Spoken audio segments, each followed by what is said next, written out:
bulletin sur Fraternité FM. C'est avec un immense plaisir que nous vous retrouvons pour ce numéro du bulletin de l'information. Fidèles téléspectateurs, bonjour. Dans les titres de ce 20h, faire le bilan des avancées du projet Cadastre à Parakou. C'est l'objectif d'une rencontre qui a eu lieu mardi à la mairie de Parakou. La séance, qui a duré plusieurs heures, a permis aux autorités municipales, agents techniques et partenaires techniques et financiers d'évaluer les résultats et les difficultés dans la mise en œuvre du cadastre. Vous aurez les précisions dans ce bulletin d'information. Et pendant ce temps, les erreurs observées sur les attestations délivrées à l'issue de l'examen du certificat de qualification métier CQM en session d'octobre 2023 seront corrigées. Ce sont les assurances données par le chef de la délégation départementale Borgou de la Chambre des métiers de l'artisanat du Bénin. Tout est mis en œuvre pour apporter une réponse aux préoccupations des candidats qui se retrouvent dans le cas. François Biawachadi sera dans ce bulletin d'information. Bien d'autres informations vont meubler cette édition. Bienvenue à chacun et à tous. Bonne nouvelle pour les usagers du centre hospitalier universitaire départemental du Borgou, CHUD. Ce centre va bénéficier d'un lot d'équipements médicaux de dernière génération. Décision majeure prise en Conseil des ministres de ce mercredi 12 novembre. L'objectif visé par le gouvernement est de renforcer le plateau technique du CHUD Borgou et par ricochet assurer la qualité optimale de la prise en charge des patients. Selon le relevé du Conseil des ministres, le plateau technique du Centre national hospitalier universitaire Hubert Koutoukou Maga, CNHU de Cotonou, sera également renforcé. Wilfried Leandro Mbiti. Cette opération vise à renforcer le plateau technique des unités d'imagerie médicale du Centre national hospitalier universitaire Hubert Koutoukou Maga et du Centre hospitalier universitaire départemental du Borgou en les dotant de serveurs informatiques, de consoles de lecture et de consoles de post-traitement d'images, de robots graveurs, de négatoscopes ainsi que d'un ensemble d'équipements de visioconférence. Le but poursuivi est de moderniser la gestion et la diffusion des données médicales, sécuriser le flux des examens et, surtout, garantir l'accessibilité aux résultats dans un délai réduit. Ce faisant, la qualité de la prise en charge des patients et la performance du plateau technique hospitalier devraient être optimales. Le Conseil s'est donc prononcé pour la contractualisation avec un groupement spécialisé en vue de l'acquisition et de la mise en service de ces équipements. Les responsables municipaux de Parakou, les agents techniques et les bénéficiaires du projet de collecte et de mise à jour des données cadastrales se sont retrouvés ce mardi dans la salle des fêtes de la mairie de Parakou pour une importante séance d'échange. Une rencontre qui a réuni autour de la même table l'ambassade des Pays-Bas, près le Bénin, les autorités locales et les populations bénéficiaires. Objectif, faire le point des avancées du projet, renforcer la collaboration entre les acteurs et envisager les prochaines étapes pour une meilleure gestion du cadastre dans la commune de Parakou. Le point de la séance dans ce reportage, c'est Akila Stako. 51,43%. Ce pourcentage ajouté à la première phase de collecte amène une couverture de Parakou au niveau de 65%. La salle des fêtes de la mairie de Parakou a servi de cadre ce mardi à une séance d'échange entre les responsables municipaux, les agents techniques et les bénéficiaires du projet de collecte et de mise à jour des données cadastrales. Cette rencontre visait à faire le point à mi-parcours des activités en cours en vue d'améliorer la maîtrise du patrimoine foncier de la commune. Ouverte par le maire de Parakou, Inoussa Zimé-Chabi, la séance a permis de présenter les résultats obtenus depuis le lancement du projet.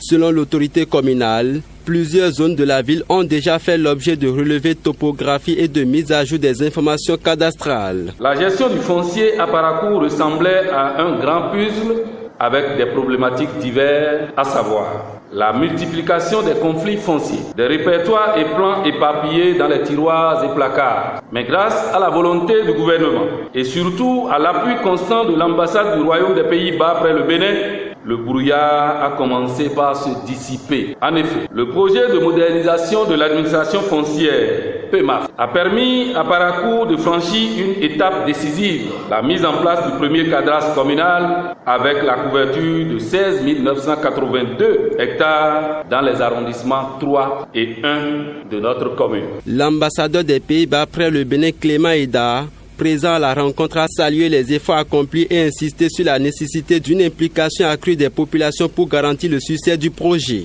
Nous sommes très heureux de ce que nous avons vu, écouté comme réalisation, dans la mesure où il y a un très grand nombre de personnes qui ont vu leurs parcelles déjà enregistrées au cadastre et également le dispositif pour assurer l'actualisation de ces informations dans le système digital e-foncier est en très bonne route. La mairie a pris en charge, a pris en main toutes les opérations. Donc cette première étape de la visite conjointe du sud foncier qui a lieu à Parakou, très bien démarrée. Cela augure d'une parfaite réussite. Les participants composés de représentants des quartiers, de propriétaires fonciers et d'agents du cadastre ont également échangé sur les difficultés rencontrées sur le terrain, notamment l'accès à certaines parcelles, la collaboration avec les populations et les précisions des informations collectées. Ghislaine Padonou, propriétaire de terrain, s'est réjouie d'avoir pu enregistrer sa parcelle. J'ai eu l'avantage d'enregistrer, de faire la mise à jour de mon terrain. Avec le cadastre, je suis propriétaire de mon terrain et je peux laisser un héritage concret à mes enfants. Merci à l'équipe de cadastre pour cette opportunité qu'on nous a offerte. Au-delà de la salle des fêtes, les activités d'échange et de sensibilisation avec les populations se sont poursuivies dans les quartiers Gano et dans d'autres localités de la commune. Pour rappel, le cadastre constitue aujourd'hui un instrument incontournable pour la gestion du territoire et la planification du développement. Je l'annonçais dans les titres de ce bulletin, des noms et des métiers mal écrits. Ce sont entre autres erreurs observées sur les attestations délivrées à l'issue de l'examen du certificat de qualification métier CQM aux sessions d'octobre 2023. Depuis, des voix ne cessent de se lever, notamment dans le rang des candidats pour dénoncer cet état de choses. Approché le chef de la délégation départementale Borgou de la Chambre des métiers de l'artisanat du Bénin dit être au courant de la situation. Et face aux grognes persistantes, François Biaou Attiadé rassure, tout est mis en œuvre pour corriger le tir dans les plus brefs délais, déclare-t-il sans annoncer une date précise. François Biaou Attiadé. Il y a eu quelques ratés et les diplômes ont été mal renseignés. Ça a été corrigé déjà dans toutes les autres communes du département. Mais pour ce qui est de la commune de Parakou, c'est parce qu'on a été mal renseigné. C'est pour ça que ça a mis du temps. Mais à l'heure d'aujourd'hui, tout est en train d'être corrigé. Et pour ces personnes qui grognent, très bientôt serait la fin parce qu'ils auront leur diplôme. Il faut dire que quand ces diplômes sont arrivés, et ces apprenants-là n'ont pas retiré ces diplômes pour pouvoir maintenant poser leurs problèmes. Ceux qui ont pu retirer les diplômes et qui ont posé leurs problèmes, ça a été pris en compte. Donc ici, c'est resté en bloc. C'est ce qui a fait que ça nous a tous échappé. Mais aujourd'hui, c'est déjà compris et ça est en train d'être corrigé. Donner un jour, tout à l'heure, je serais aussi venu mentir aux gens. Parce que ce n'est pas moi, en ma qualité de CDD, qui le fait. Ce n'est pas non plus la chambre de métier seule qui fait ce travail-là. Vous savez, les diplômes au Bénin, la seule structure qui est habilitée à donner ces diplômes, c'est la DEC. Alors, nous allons faire ce constat au niveau de la chambre de métiers départementale. Nous allons les convoyer au niveau du CSEC à la direction des départementales et maintenant à eux d'envoyer ces copies et à la DEC et à la chambre de métier au niveau national. Et c'est en commun accord maintenant et la DEC et la chambre de métier qui vont pouvoir corriger. Mais ce qui est déjà clair et bien, c'est que le processus est déjà lancé. Vous venez d'écouter François Biaou Attiadé, chef de la délégation départementale Borgou de la Chambre de métier de l'artisanat du Bénin. Place à présent aux nouvelles internationales avec Anissé Dimadja du CEFIMA.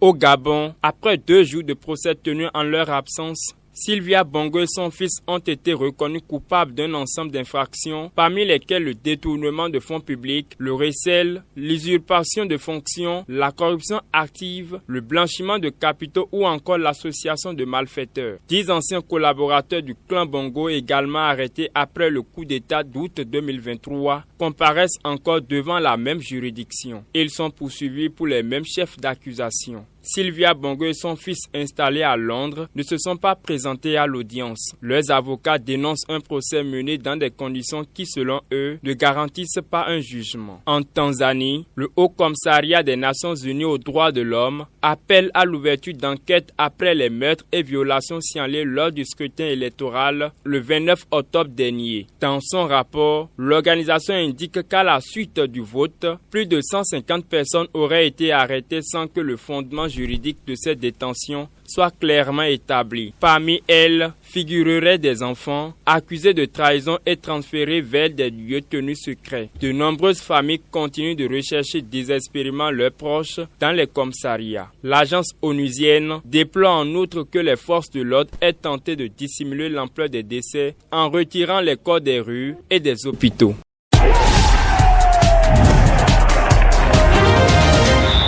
Vous l'avez compris, c'est l'heure des nouvelles sportives et c'est avec vous Jacques Degbé. Bonjour. Bonjour, bonjour à toi Denis Djibril. Nigeria, les joueurs en grève avant le barrage contre le Gabon. La tension s'est emparée du camp des Super Eagles à Rabat au Maroc après que les joueurs et les officiels auraient boycotté la séance d'entraînement de ce mardi en raison de primes et d'indemnités impayées à l'approche du barrage de la Coupe du Monde 2026 contre le Gabon. Cette protestation intervient seulement 48 heures avant le barrage crucial du mondial contre les Panthères prévu ce jeudi à Rabat. Selon plusieurs sources, aucun des joueurs ou membres du personnel n'aurait reçu les primes allouées pour la qualification à la Coupe d'Afrique des Nations 2025 et pour les barrages africains la Coupe du Monde 2026. Certains joueurs affirment que les paiements en retard remonteraient à 2019.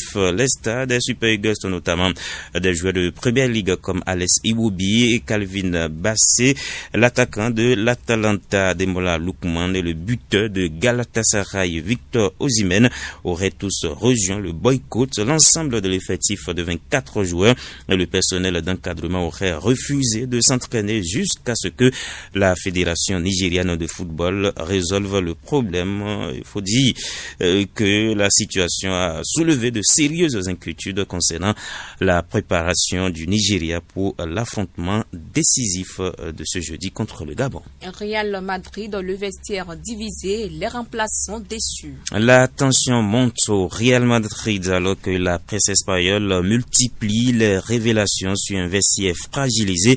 Xabi Alonso traverserait une zone de turbulence selon Defensa Central. Plusieurs cadres du groupe remettent en question sa gestion jugée rigide et inégale au point que l'entraîneur basque aurait perdu une partie de son autorité. 5 joueurs en particulier vivraient mal leur situation. Andriy Lunin, Fran Garcia, Dani Ceballos, Andrique et Gonzalo Garcia. Tous espéraient bénéficier d'un rôle plus important avec l'arrivée de Xabi Alonso, mais leurs attentes sont restées lettres mortes. Déçus par le manque de continuité et la hiérarchie en place, certains songeraient déjà à revoir leur plan pour la suite de la saison. Merci à vous, Jacques Degbé, pour toutes ces précisions relatives à l'actualité sportive qui viennent mettre un terme à ce bulletin de l'information que j'ai le plaisir de vous présenter. Merci de nous avoir suivis. Toute l'équipe de préparation et de réalisation vous remercie. D'ici là, portez-vous bien.